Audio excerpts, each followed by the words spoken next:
안녕하세요. 매일 새로운 정보를 드리는 채널 보상가 배상TV입니다. 자, 오늘 시간도요, 우리 패널인 김지훈 손해사정사하고 같이 한번 해보겠습니다. 반갑습니다. 네, 안녕하십니까. 우리 그저께하고 며칠간 이렇게 같이 서로 질문을 주고받고 네. 이렇게 했었는데, 오늘 주제는 뭔가요? 교통사고에 있어가지고 네. 부상의 정도에 따라서 영구장애로 평가되는 사건이 있고 네. 이제 한시장애로 평가되는 네네. 그런 사건이 있는데 오늘은 이제 한시장애 사건이 있어가지고 네. 제가 질문사항 몇 가지 가지고 왔습니다. 아, 네네. 자, 일반적으로 그렇죠. 영구장애하고 한시장애. 이거는 우리가 맥브라이드 기준에도 다 통용이 되는 거고, 우리가 가진 개인보험 AMA 방식의 운동각도 그 방식의 후유장애에도 다 통용이 되는 거죠. 그리고 요즘은요, 보건복지부에서 하는 국가장애, 여기에서도 한시장애라는 게 있습니다. 뭐냐? 일단 장애 지금은 주는데 2년 뒤에 다시 재평가하자라는 이런 부분도 있고, 산재 같은 경우에는 한시장애 예상되는 경우 아예 장애 급여가 안 나가죠. 네, 그래서 이 한시장애하고 영구장애 개념에 대해서 명확하게 알고 계신다면은 이런 모든 우리가 장애라든지 후유장애 그리고 뭐 정부의 장애인 등록 이 부분까지 알 수가 있을 것 같은데, 자, 오늘 그럼 궁금한 한시장애하고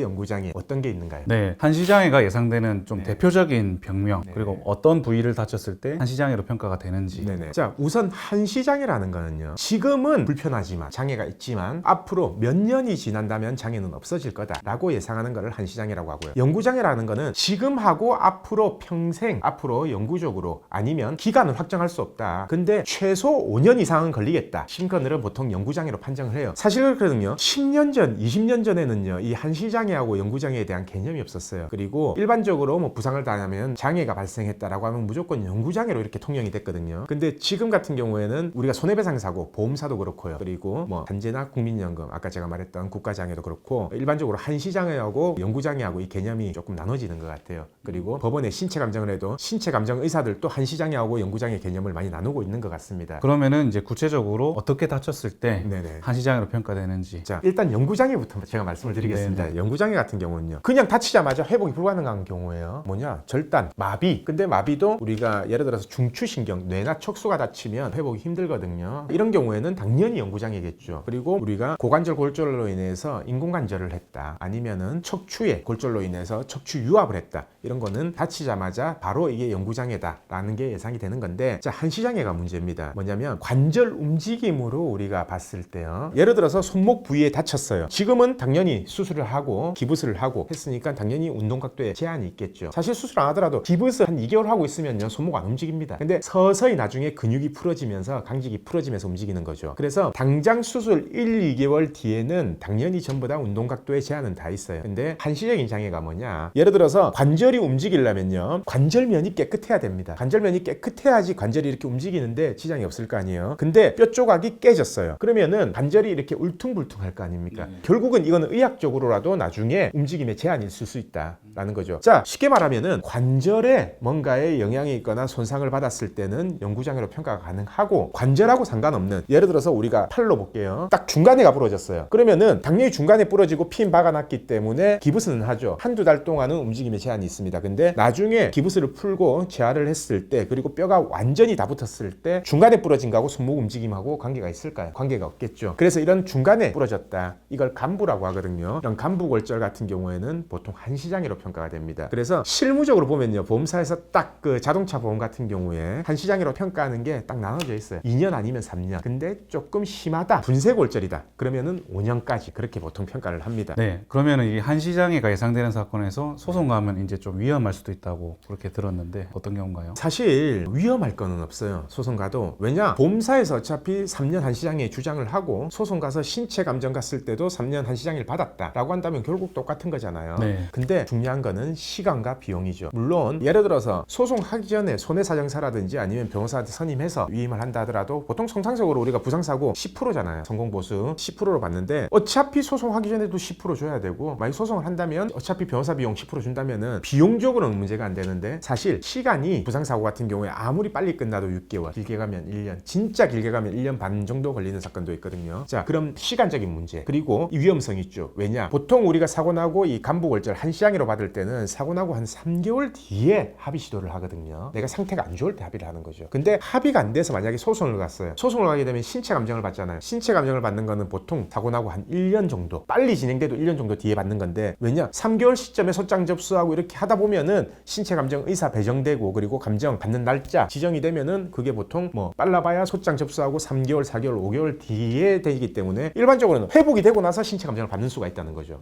보험사가 3년 주장을 해서 3년을 이렇게 산정을 했는데 소송 가서 예를 들어서 신체 감정을 했는데 그 기간이 완전히 회복되고 나서 이제 신체 감정을 받은 거예요. 그러면은 장애가 없음이라고 나올 수도 있습니다. 그렇게 된다면 보험사에서 준다는 합의금보다 소송 가서 실제로 받을 수 있는 합의금이 훨씬 더 작다. 라고 이렇게 할 수가 있는 거죠. 그래서 그런 위험성들이 있습니다. 네, 그렇다면 이 한시장애가 예상되는 사건은 네네. 소송을 한다기보다는 그 전에 이제 보험사가 어느 정도 인정해 준다고 하면은 소송 전에 이제 합의로 진행하는 게 더 유리할 수도 있겠군요. 그렇죠. 이런 사건이 있죠. 저는 대략 보면은 이제는 전부 다 감이 오죠. 왜냐하면 워낙 많은 신체 감정을 해봤고 그리고 그 감정서를 받고 환자들을 받고 상담을 했고 판결이 어떻게 나왔는지를 봤기 때문에 보면은 아, 한시장애 나오겠다. 아니면 영구장애가 나올 가능성도 있겠다. 그 유무는 판단이 돼요. 근데 이거는 보험사하고 합의했을 때는 한시장애로 끝날 수 있겠는데 만약에 소송을 가서 신체 감정을 받는다면은 절대 장애 없음이라고 나올 가능성이 크다라는 이런 사건들은 무조건 소송 전에 끝내는 게 차라리 보험사한테 장애를 더 주장해서 예를 들어서 전문가를 위임하면은 보통 타 병원이라든지 아니면 주치의한테 장애 진단서를 받잖아요.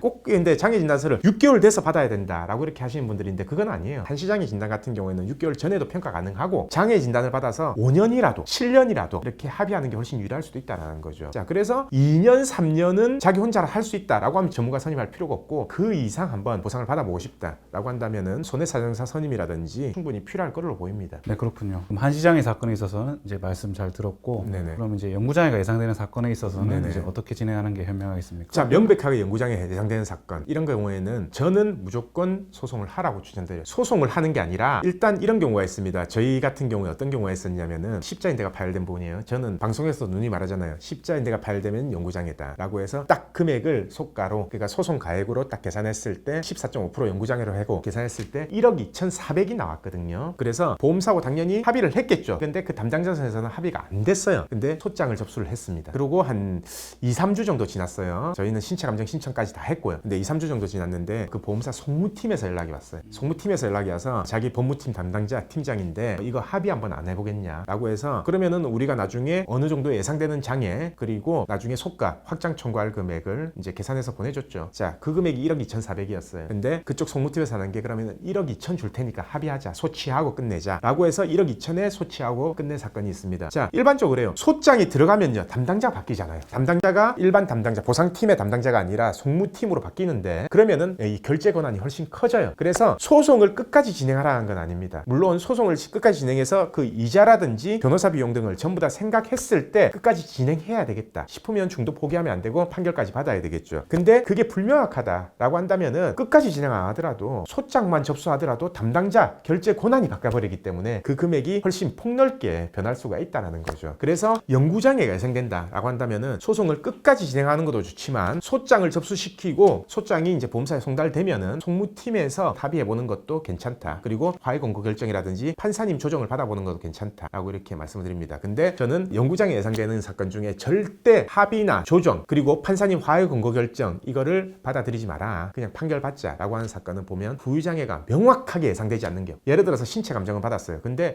예상치 못한 장애가 더 발생할 수도 있을 것 같아요. 그러면 합의를 하면 안 되죠. 조정을 하면 안 되고 예를 들어서 간병인이 필요하다는 소견이 나왔는데 이 여명 기간이 정해지잖아요. 근데 여명 기간이 앞으로 5년밖에 안 남았어요. 그 경우 만약에 5년 이상 더 살아 계실 수도 있기 때문에 판결을 받아야 됩니다. 왜? 5년 뒤에 더 살아 계실 경우에 다시 소송을 제기해야 되기 때문에 그래서 이런 사건들을 제외하고는 영구장애 같은 경우에 소장을 접수해도 충분히 합의할 길이 있다라는 거를 알고 계셨으면 좋겠어요. 네, 오늘 말씀 잘 들었습니다. 자, 그러면은 오늘은 영구장애와 환시장애 조금 명확하게 정리가 됐나요? 네. 더 궁금한 점은 없으시고요. 그러니까 그 정도 하면은 우리 구독자분들께서 피해자분들께서도 충분히 알아듣고 하실 수 있을 것 같아요. 필요하면 이제 전문가 상담 받아보셨으면 좋겠습니다. 네네. 모든 사건은 케이스 바이 케이스니까요. 그렇죠. 케이스 바이 케이스죠. 그리고 똑같은 간부 골절이라 하더라도 신경 손상이 있냐 없냐 그리고 옆에 근육 손상이 있냐 없냐 그 부분에 대해서 달라질 수 있으니까요. 자, 그래서 오늘은 우리가 한시장애하고 영구장애 이거에 대해서 종합적인 개념 그리고 어떻게 풀어가야 되냐 그 부분에 대해서 한번 알아봤습니다. 자, 그러면은 오늘 방송은 여기까지 하고요. 내일도 새로운 주제를 가지고 오겠습니다. 오늘 방송 끝까지 봐주신 구독자분들 감사드립니다.